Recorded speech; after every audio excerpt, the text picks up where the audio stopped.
My never I say ma PENDREAM TV. PENDREAM TV there. I see them yopo. Hello viewers, welcome to PENDREAM TV, the only channel with the hottest political gist and what they don't want you to know. Today we bring you another revelation from Huntor, and it's all about the plane crash and how the First Lady saved Mahama from that tragic accident. He also reacted to NPP's reckless comments on the killing of the First Lady and some other people. Without much ado, I would like you to join me listening to what he said into detail. Thank you. Apom dear Nyankoponti, but nema nenko yi. Bible said the baby I am fasida. Emenyame. Erade na yebese ni se. We so da nyame. Yes no. Ma EBCB. Nana you today TB anu untimi question God. Anyways, that's the fact. Adeba kwaya mano no. Me can say somewhere 2 years ago. If we are not here, you feel opposite. And you may be say between 7 to 8 p.m. Na if you are near the Maameno oni nu kunene ne ma omokwa sorry ene ja to mo dem entibra omo surroundings ni hu ya ye rush ko no by the time I move windows be break credit su be na say dem ho nyina ahye to am say me tie e free say covid buy me nkwa sorry dem da mi si sorry dem da opini ni kunene ma I dedicate to my life. Aqua sorry, I can so more sorry them more bomb pie year radi no more them more shit. Two babies I say nyame be no musuno. Asana nyankopo ene niama. A week ago be kan na minister enu wo program. Inti me Wednesday na nopa. Yes, me call meeting or Jubilee House. Inti me flew around 11:30 a.m. Inti bla me kodu na say NPP 2024 Best Farmer Award. Nipo winning Best Female Farmer Award. They winning livestock. They winning Best Overall Best. There were 4 of them. Omo abaso body am farm omo. Was it Yeah, who did the Ukrumano? Yes. First time. No. Yeah, I'm on forward na mom. Ye bomudi say when I the best farmer. I'm man na when I the best farmer. A ban livestock when I the best farmer. A ban persons with disability when I best farmer. Now so idea was here the mom nipa no say yes. As a best farmer about mabaso body and young farm momo. Enti minister by no na ekade da ho. Enti any week pepepe and honorable Rekopoko organize here. Ema best farmer and buy be 1 million Ghana cedis.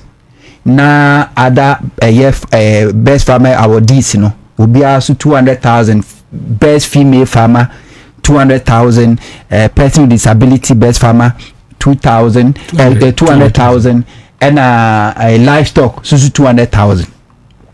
Enti minister yes our presentation we no conference room hono na Savior Church. Savior Church is 2 weeks ago. Almost 3 weeks ago na also mo ba ebe any minister betna say go ba Ghana sa so de omo yekua pa Savior Church. Ento omo yes omo ni minister but sa week no omo yes omo beba no ena omo so nya asa kwanhia na ma mofra dunum ne buye enti emomutu omo so nhia mude ne she last week and any week pepe enti minister de omo award mo mu wie no ano ena one Savior Church for so ede hye so wie ya na yenuanu mo fulani form so ya nantwie omo so aba enti ho a ne sa de hye so enti by middle office before 12 o'clock no. You say programs upon programs until the course outside there is like encounter the course on kwa. Until one about I think 1:30 thereabout and a minister suma me say memfa Western North Regional Minister. No aba no officer oba be ya de, but they no hwe ne one of the agric agencies no. And o se memfa no nko agency no no nko CEO no. Na ono ne be de o hwe no no betima ya ma no. Entimi 2 car exactly 133 ena Alaska frame. Alaska of Huntor FM. Allo say Huntor de na ekoso na am se di asem. And also nkrofo post bibi say plane crash be na say government officials be omo nkrofo suspected. And I'm saying nah, I have no idea. Misha office have been busy in minim the ekoso. To there I will do calls, I'll make some calls and get back to you. And to me the call phone to Swana Unity Radio. I feel I think of what is confirmed is that yes, military for actually say play no Omalusu no radar no nkron ba na what is happening at that time grana maintain nipa omuwo sadinum. And I was monitoring the radio. Na e bi so onabu Emmanuel Amabua no we dia ba na bi posti e bi so 3 cabinet ministers e bi enti me dey papa ne ba office wonum enti meeting I was supposed to sit in the meeting but still challenge me to me the minister no who say no me thank God that I catch him so me I can go out and do to no babo na me farm for enti me call net internet Facebook na me so call for posti Ghana Armed Forces or more helicopter bia I say anya kwesi atene upside down a fire service for the na me am so e rather say we na tie dia say na akwanhia ni dia me suspect say obi amu because we have seen an picture ni sida ho no no then few minutes it is chief of staff is government is coming to make an announcement when I call Ghana Broadcasting Company on Facebook na mo say yes o my set up or more train address no but me hwe camera no to some media personality say wo show mo nim no dimi na no body language no enkoyi now if mo watch as here popo and the chief of staff started be boom the boom erade by the time I realize instead of saying me free office was and come back to ministry no many tia na baba ko akra FM asi I just say I don't know where to go now. Just say I confuse me just say nipa doesn't mean say picture no me the bar first na wrong but no say na wrong picture nipa 8 show omenyina akọ then after the revelation is say ba now senka president na ekọ onabu mutaka kra no ka hu bi we ka ho we can Charlie apart from the MC5 ni nyina na nyeso omko omu nyina ko in the state of because we tia here are some sapon representing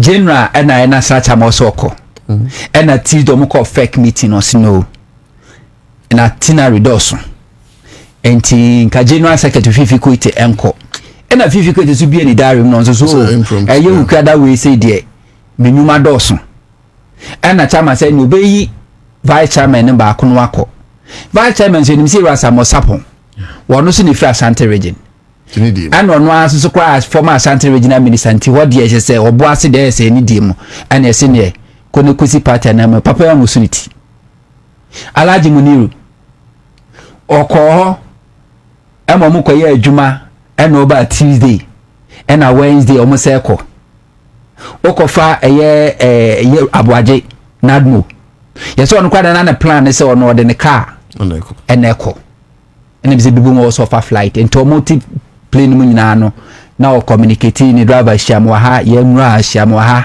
mutala onabu mutala yes so no crowd no one curfew crowd say no onen kan plan ho mutala say muntaka esi no atofo si yes o Jubilee House eco meeting and one beto bia say honorable mutaka entumi nko because one finance minister will meeting with the immigration and what a sector minister no entumi nko ntene ene mutala ne ene tinamuma unye and ade so see environment energy otinem I'm told saying the case of Mutakakra they were playing at 2 force in was that the case? Utie the whole na the team in sumu pa honorable Omane Boama. So what tie nkrofo ben no a yes as our bad feelings about say obetu kwankra wi mhyen ana helicopter ikra no. And as a defense minister and this about power 7 months 8 months. This was the first time. Yeah. The first time. Now we show video no all call air base or no. Yeah. The Land Cruiser white. Was an attire white. Na the team in Sumu cry messages are allegedly poppy up say honorable Abuaje Nadmo. Yeah. Efre the driver catch and say o mo make it 2 attempts some belande but anya successful. Enti baby na nko say driver na den car ni be share no o moving fan ko share ni baby. So just picture it obi to say honorable Omane Boama obi a or what bad feelings say if you machine say du kra me pese mefo na adum pempenso a yes adum pempenso a wo ye ho hwie nye ye no akofro anxiety in 8 months and this about power as a defense minister open crofo and come be use helicopter pa a defense in interior but because of that bad feelings in the first time na off play no from Accra to Obuasi is about 30 to 45 minutes now if weather nye pilot person ojina osi omusi from 2 occasions or anya successful. So how would the person feel? It means that they died even before the plane crash. You die. So you died before the plane crash. Off before the plane crash. Because Obia said you when this acting canon na they are making first attempt unsuccessful. Second attempt unsuccessful. That you na muye nimsi ebesi anasi intimacy. And omu woni there a very painful. Very painful. Very. Na minim se enim difo Ghana Armed Forces no enim difo hopa omunye hwehwemu no nkosi ase na enim se maybe the general public we may not be like can say lucky to know a beer the be free mo aba. They should let us know but the beer e be free mo aba but at least no Samian can they should let us know the be free mom dey say why na they tell say yes they should let us know nobody should hide anything na me tie e ka men ko another thing to happen me ka men ko enka black box no enka delegation crowd be fa me akwa retrieve we want to know what is inside me ka hu bi it will be the first person to hear conversation na e koso but nana this is national security issues na me can national security no nana tie also tie asana ese nyina ehuru same they don't want another misfortune to happen there should not be economically true me say me wish enemy prayer say enka even the black box no cry and recordings cockpit the conversation be a course so say bi omu tiem ometrem from afre Allah omo be free Jesus no nkron ba I want to hear all that but like I said because of family interest this is a national security issue seba na ba ne transno so okay this is a committee no me hwehwe mu no de wo mu oni we de for public consumption ne mo be jama ya why not obi ka say production ka me de me pepa ka me pepa na enkrofo nsam o mo keka eni se bi obi a kire how a wabsi aboda akwaduru no at least it be minimize enyama kakra madame kan say twedian ponyankopon emfa omokra isi na Ghana as a country will never forget ye will fi sade we da na disuade ba ko so amasua wom and say sometimes memma yentie yire no so kakra sometimes we say memma niama yen taking it serious no e ma taking it serious most of the times bank cars more brushing off no bad feeling adwuma wo separate Mahama wantie ni yire ni a ke bi enen kontiase because me tie Reverend Wingham Assemblies of God doctor me tie no see extend invitation at my President Mahama say omum program omoye ewo central region on Brebi. Na conversation course between Malodina and the president temuno.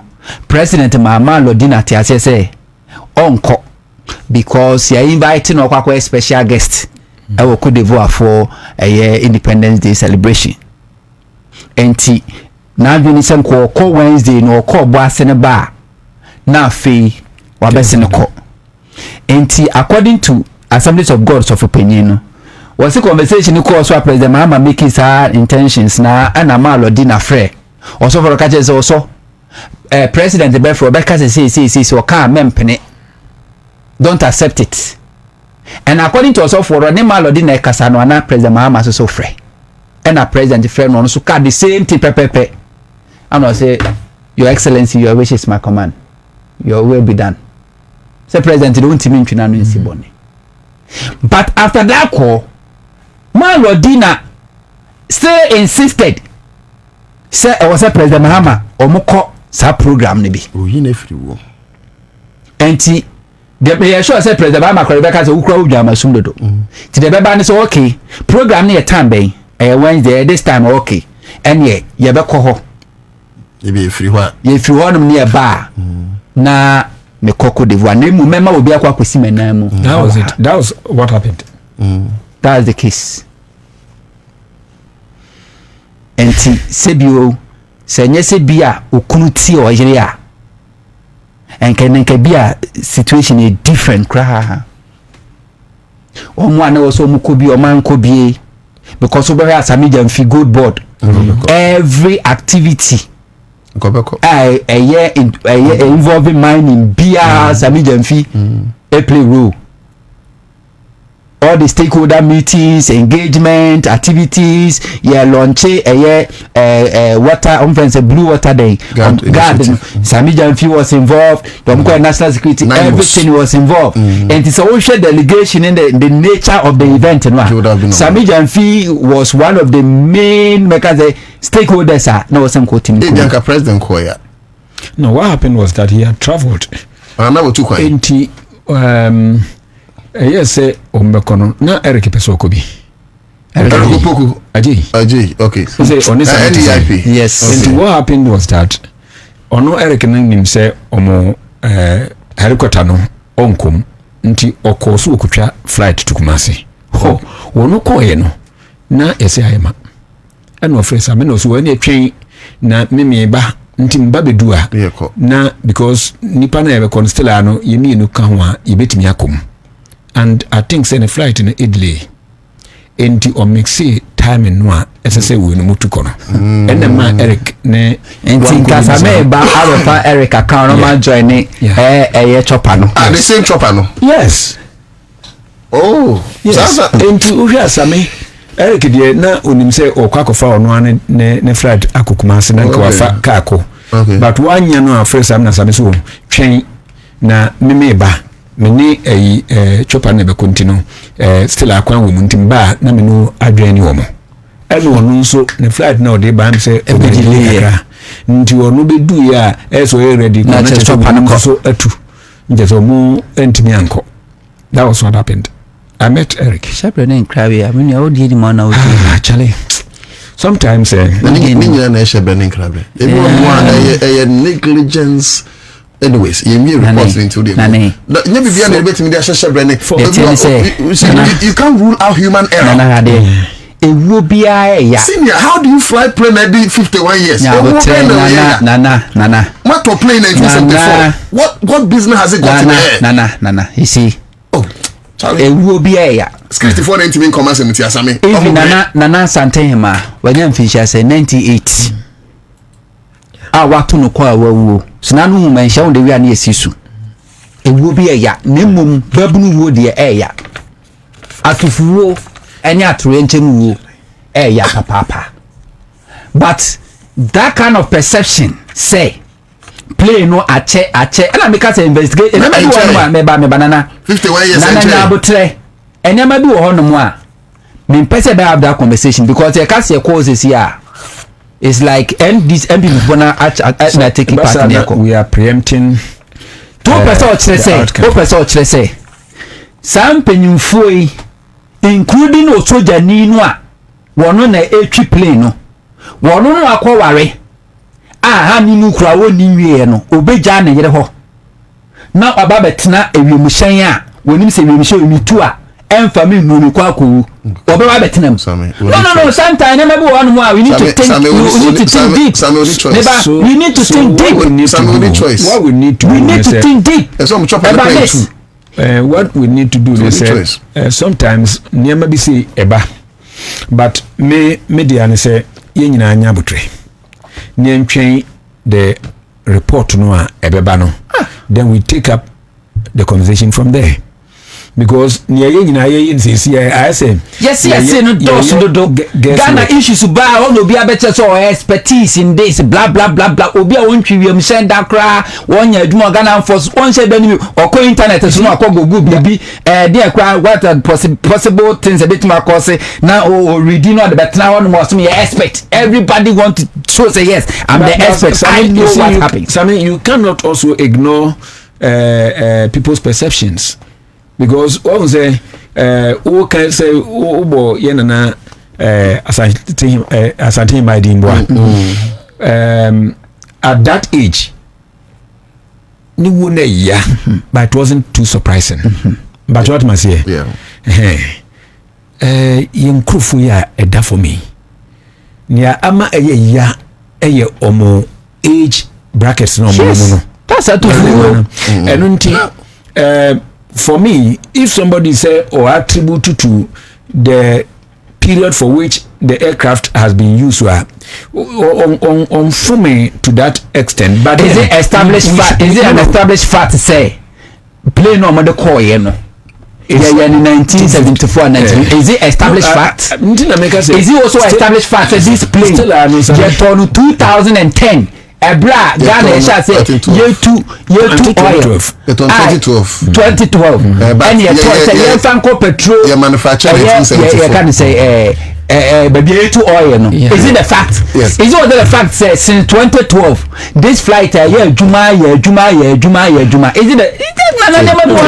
definitely BBC yebenya obia ne babia ono nso odwinfa ni na na yakika bomu a eduru ba bia na aja na a conversation na ye na ya I think at this point in as much as I agree with my brother Samuel, you didn't common sense why we are not helping the security services, you see. And also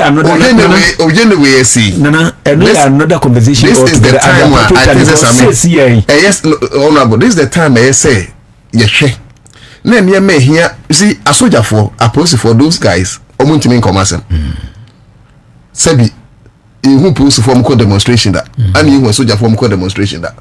But be a near my a dos. So that underscores the point. Ana Samin so yes, na yenya report. I agree with Samin. Me ya do yenya report no. Na report no chile say negligence and a technical fault to be.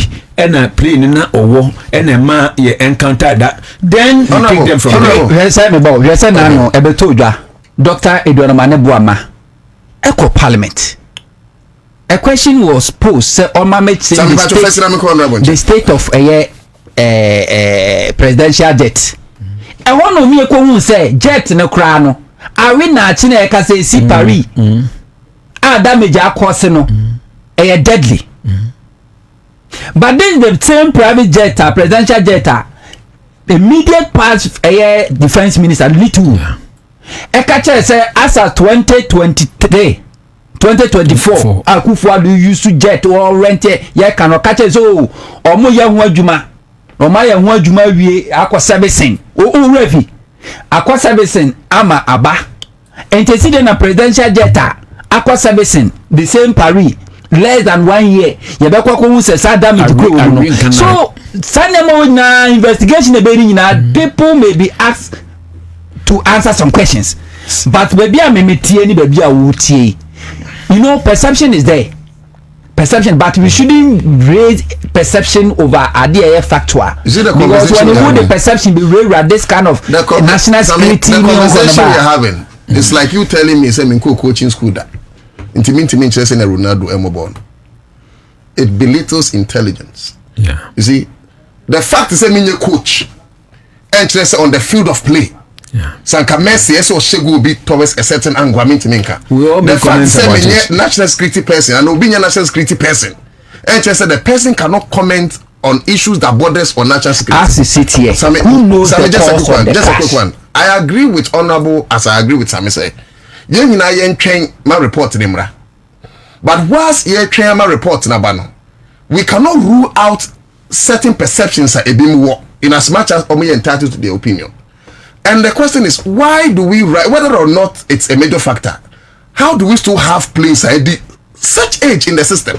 I'm not saying say and are contributing to the issue. No. That's the point I'm making. Honorable, but you have your time now. Me fan started baby menu Sami or the COVID any conversation a cost to say me ameti the pain a wo makuma muni mini paduan no. It's so heavy say it's taking me some time just to be able to open my mouth to speak. However, I am quite kakra. Ye nyina atwen say report no beba, but say communication a day said ye obema de wo wadwen mu no apia bonte na nipa na opese wo ka asem na kire no osua de no beti ase it doesn't matter the good line. Na say a teacher for mo kire dey care for ade no obekọ mattress da ho ba ko university a mattress ni ho obekọ chobi gu honum ba ko JSS bi ni honum I was say uko to that person level. Say the bear out the style of communication, the good, the bad, and the ugly. Very well. You'll be one man who can answer some children. Now a teenager son is not meant to receive anything wisdom. Yet you want to communicate to the person. And who needs any family in command? And can answer some. When you say Bear, who did you could get to a black party? That's what I say. Okay, me see the next phase, no. You share Galamsey Kakra. You go there, you see. Me know what say. And the NPP. After 1 week, I feel NPP and who answer say. Or so moko no moko ma NDC yako. 1 week I feel NPP and say or so moko no moko ma NDC yako. No moko yeswa. Sa won to me presenters ni se Obama se wan ya cho mu shemu no. NPP for so mo twa mo firi mo ho. They distance themselves. Yeah, Matomo from Mustafa Salam. You see, I mean, MPP a weak political party. The youth in the MPP only a weak. We used to say we are from normal side weak. The echoes to MPP, it can never happen in the NDC. Say Ube national executive. You see a post video then how can I cross out the aba. Because I'm sorry, Sama. But yes, what's what I can say? 20. What was that? I keep having a lot of messages here. What was that? When was that? 2021. Was it 2021? Yes, 2021. Honorable Mrem. About 2021. Sabre. Okohe Ghana. That was the time one. Not no bed syndrome. Ashita and Kraha. That was the time one. Oko most of the government hospitals. Na incubator cry a day and kwadabe gumbe bini honum. That was the time one. Na kufuado. Atiesimwa or rented plane. Thousands of dollars per hour. Rented private jet. From her at the Paris, France, say Okwako Sre Cameron, no Amayesika. Maybe as in Peninsula being turned some fanshare in bush for. The Metnas and I'm say rade. Ye were innocent children. Because there's no bed, there's no even baby are paying for better. Yet this is how our president is wasting our taxpayers' money. if he asked me to choose between the Akwadani president, I would choose Akwadani president. And to play now a teteshino, way different. So if only God will listen to my prayer, I prayed, and I still regret saying I'm going to point him in Bible. You prayed, say I pray, say, for him to continue wasting our taxpayers' money. Once your mofra ewuno, that flight in the 2 ankotopum. No, that was a bad prayer. That's it. Went on some fashion for. That was a bad prayer. That's why should I use my energy to sit behind the console? A president that came 2017 collapsed my job at Munti FM. I was moved to Radio Gold 2019 or Twaimoho. Ebe collapsed my job. Now, means I'm Tommy data. Uncle Bompa and Famani no. Jimmy or my Jimmy, I say, you money, say, I pray, I am paying a bottle in me. Man, can say, I'll kill a Kufuado. Like saying, why can't go? Man, can say, me try Kufuado tea. Very well. Man, can say, me try Kufuado tea. Me bompire tell as a radity, me piebo. And an amianti.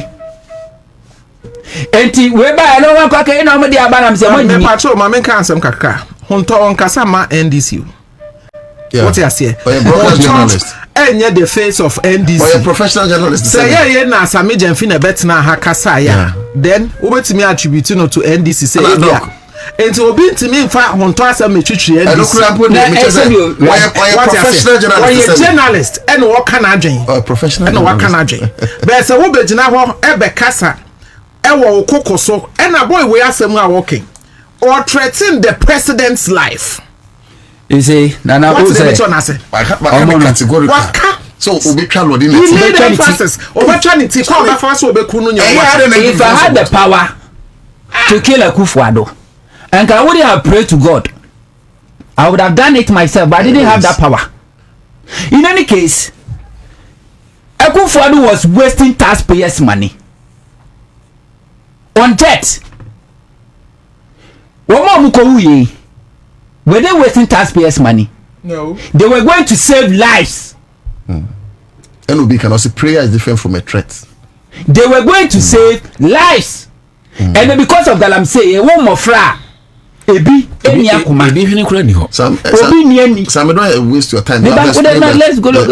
Sometimes let's educate them to them kinds of communication. Sometimes one word tells you got them. Said a bear or more and so better was it. They were going to save lives. In the environment. Presidential jet, private jet or rent ye from the 8 years. Obinche and Faswa Bakwa Gani Nyai Kwabo. Mahama ye president. Mahama took ma Ghana ya Kunyeska. Obe Batamercy even Kufuor.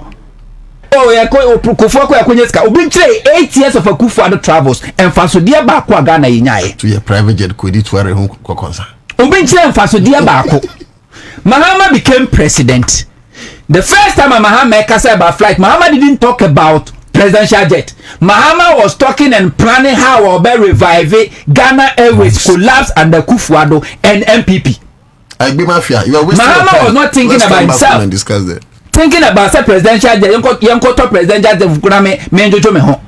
Into one kasa ni jet impon was sren or the corner de ba. But he was thinking about how you better revive Ghana Airways a Kufuor NPP collapse no. 2017, na Mahama see time on set time na Mahama see no. It was part of the plan saying ke commission time na train no. At the same time, now you revive Ghana Airways. And this lose wages. And NPP that now to 8 good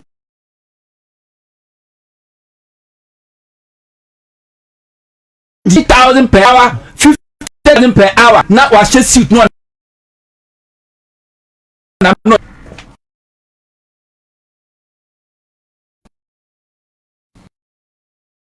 Koyi picture bia as a rebel leaders. And I would have na work. Kasenega akodi. This is why post a system.